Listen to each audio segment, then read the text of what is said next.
Today, the scientists working with the human genome in laboratories around the world are fundamentally changing medicine as we know it.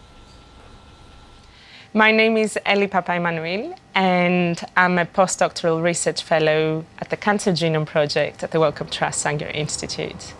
So the Human Genome Project was completed around the time that I was finishing school, and it was a very exciting time, and I came to the UK to pursue studies in human genetics, and that then has taken me into cancer research for my PhD in postdoctoral research.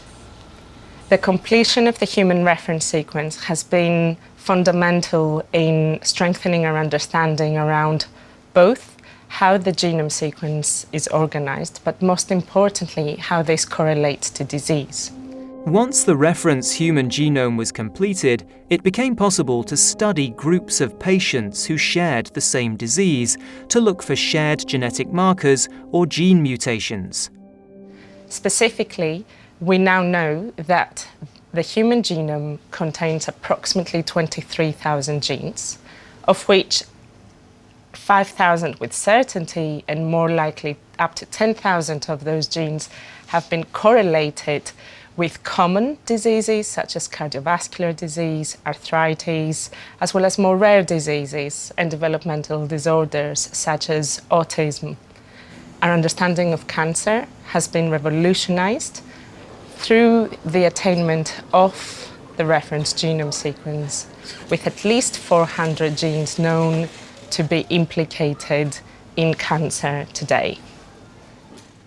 So, by having a very well annotated list of correlation of gene mutations with different disease entities, and the great opportunity of having now these technologies incorporated within clinical laboratories, it is now possible to test a patient's DNA alongside all the routine diagnostic tests for those common genetic markers that can inform us not only on the specific disease entity that a patient may be associated with, but also provide quite a lot of important insight on potential new therapies that would be effective for that specific patient, taking into account their genomic profile.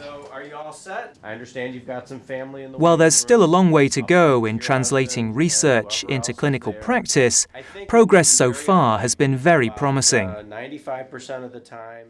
In the same way where we currently think a blood test as routine, in the future a DNA test should inform what the patient suffers from, what the most effective treatment is, potential adverse reactions to specific treatments or combination of treatments that one should be mindful of, and expected outcomes, so that patients are not overtreated or undertreated, and rather receive the best possible care that they can. And all of this with a very simple and easy to conduct as well as interpret DNA test that's going to be routine across clinics and why not GP practices. We made it from the discovery of DNA's structure to the completion of the Human Genome Project in just 50 years. We now live in a world of genomic medicine, and it's a world of endless possibilities.